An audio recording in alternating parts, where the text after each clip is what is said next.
to Season 6 of Unapologetically Woman. We're celebrating phenomenal women all across Kentucky who make no apologies for their perspectives or the impacts that they're making in the community. Today we're celebrating Ariana Rodriguez. Ariana is a spokesperson for the Department of Agriculture, Miss Kentucky 2025, and was in the top 10 for Miss America. Unapologetically Woman, Ariana Rodriguez, that's you. Congratulations. Thank you, and thank you for having me today. Absolutely. I can't wait to hear your story. So, Ariana, tell me about going from foster care to Miss Kentucky. So, when I was 5 years old, I was placed in kinship care, which is a form of foster care, except you're placed with people who have some kind of familial connection to you. And I stayed in kinship care until I was about 12 years old. And then at 12 years old, unfortunately, I was separated from my sister and placed in the Kentucky foster care system. And after I exited the system, I was reunited with my biological mom. I initially went into kinship and foster care because my mom was addicted to drugs. And eventually she got sober, but when we were placed back with her, she was homeless. And so we actually lived out of an abandoned house for about 1.5 to 2 years. And then after that, I became homeless myself and lived out of my car until I was 18. And when I was 18 years old, I really decided that I wanted to go to college. I had no idea how I was going to pay for it. I also found out when I was 18 that I had exited foster care about 26 days too early to receive any of the financial aid that youth in foster care typically get. And so I knew I was going to receive no support from my biological parents, and I knew I wasn't going to get the financial support from the systems that had built me, essentially. And so I was looking everywhere for scholarships, really. I was looking at talent competitions, regular scholarships that UK gives, and eventually I came across Miss My Old Kentucky Home, which is a pageant in my hometown of Bardstown. And initially I was like, no, I can never do a pageant. I can't do this. No, this I'm is not me. No, it wasn't. And I'm dressed like this today, but when I'm at home, I'm in sweatpants, very comfy. I don't really like being the center of attention. It wasn't a normal person. When you're at home, you're just normal. It wasn't something that I would have done at all. And then I scrolled down a little and I see Miss Kentucky wins a $20,000 scholarship, and I was like, yes, I gotta do it, I gotta do it. I signed up that night, and I went and I competed probably like 2 weeks later. And I had dresses that didn't fit me. I didn't have a track for my talent. I mean, I had no idea what I was doing. But I had put all of the money that I had saved for college into competing, into paying the entry fees and buying the first few gowns and heels, and I ended up losing that competition. And a director came up to me and she was like, what are you I was crying after I lost. I had like told the girl congratulations, and then I ran off. And I was like, oh. Yeah. Yes. And so I was crying, and she came up to me and she was like, girl, what are you crying about? You can just compete in another pageant. And I was like, no, you don't understand. Like, I don't even know what I'm gonna eat for dinner tonight. Like, I spent all my money on this. And I really did. I took a bet on myself, and I didn't know that it was gonna work out, but it did. She eventually told me that if I wanted to go to Miss Kentucky, she would help me. And she put a post out on Facebook asking people for donations. And thousands of people from across the state of Kentucky and my hometown, but also just people across the country, sent in donations and helped support my first 2 years at Miss Kentucky. That's pretty awesome. Along that journey, before you became Miss Kentucky, how many times did you compete and fail? So many, more than I can count. The first year I ended up winning on my second go, but the second year I went and I competed in every single preliminary. I think it was like 12, and I lost every single one.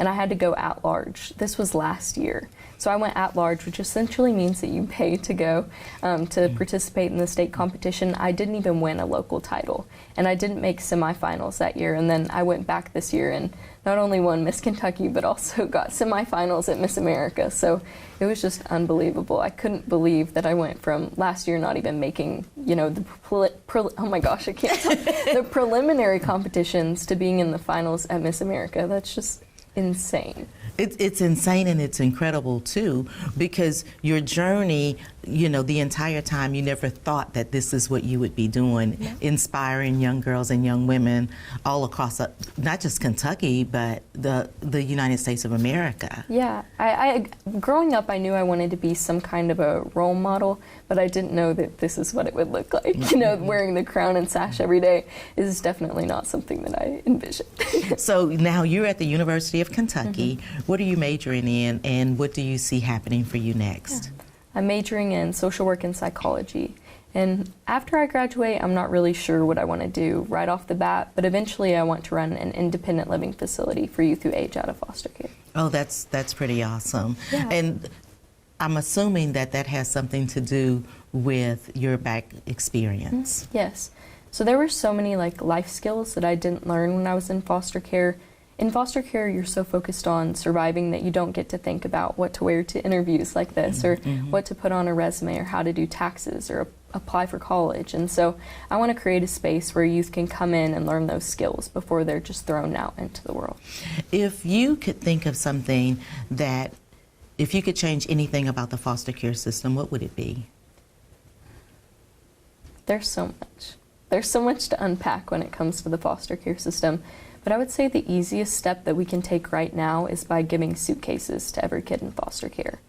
Typically, they're given trash bags. Most people don't realize that. But when I was placed in foster care, I was given that trash bag. And it just sets the tone that the system doesn't value the kids that are in it. It tells them that they're more of a number than a person. And so I think that giving those tangible items not only provides them with, some sense of actual stability that they can hold in their hands, but also that piece of dignity that the system is currently taking away from them. And when you mentioned earlier that you were separated from your sister, how did that make you feel? And what do you think can be changed, to keep from separating siblings? Well, my sister and I, we have a different relationship than most. With my mom being addicted to drugs when I was younger, and my sister being a baby, I really grew up taking care of her, taking that sense of responsibility and really filling that adult role. And so when I was separated from her, it didn't even really feel like I was losing my sister. It felt like I was losing my kid. My sister actually lives with me now, and so it is that adult role. And so it was really hard on me because, I'm sure any parent listening knows, that's something that you can never imagine. And I just knew that I couldn't protect her if I wasn't right there with her. And so it was really hard to be separated from her. But thankfully, we get to spend every day together now. And you get to lead and guide and, impress upon her all of the things that she needs to know. I try. She's 14, so she's in that stage. She's in that stage, yeah. The teenage stage is a hard stage for everybody, even the most grounded, parents. She's a good kid. She's 14. She thinks she knows everything. They all do. They do. They all do. And I can't even be mad because just a couple years ago I was in her place and I was the exact same. I know exactly what you're talking about. I remember that. I was just talking about, my junior high, experience, just a couple of weeks ago.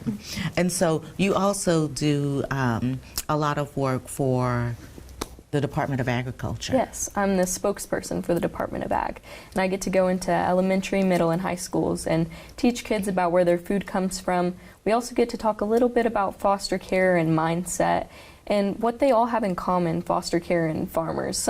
Something that you can't really put together easily is that in both situations, there's a lot of uncontrollable variables. In foster care, foster kids can't control which houses they're placed in or who their foster parents are. So when I go into schools, I talk about how, yes, as a foster youth, I was impacted by that. But also farmers, they face a lot of uncontrollable variables. They can't control the weather, and that's a big source of farming is the weather. And so we talk about the difficulties with both, and I just get to raise awareness about not only foster care, but the issues that farmers face in agriculture and as a whole. And so what's been the most fun part of this whole experience for you? Well, the Department of Agriculture is fun, and I get to go into the schools, but they also have me doing some crazy stuff sometimes. So part of my job as Miss Kentucky is to do farmer safety training, and so I get to go out with firefighters and do a lot of farmer safety work. So that means getting in grain bins, like big corn barrels, and sitting in there and having the firefighters practice taking me out. But the craziest thing that they've ever had me do is get under a tractor simulator, and this is crazy. Okay, I'm ready for it. The EMS workers take me out from under this tractor simulator, and they put me in a neck brace and put me on what A is that? stretcher. A stretcher. And they put me in the ambulance, and they drive me down the road and put me in a helicopter and fly me to a real hospital. Like, it's a whole simulation so that they can learn how to save someone who has gotten stuck under a tractor. But it is really crazy to be up there in your whole Miss Kentucky crown and sash and a neck brace and everything. Like, it was Oh, insane. you're kidding. Yeah. You know, but it sounds so exciting at the same time. It was fun. It was fun. You didn't know that's what you signed up for. I did not.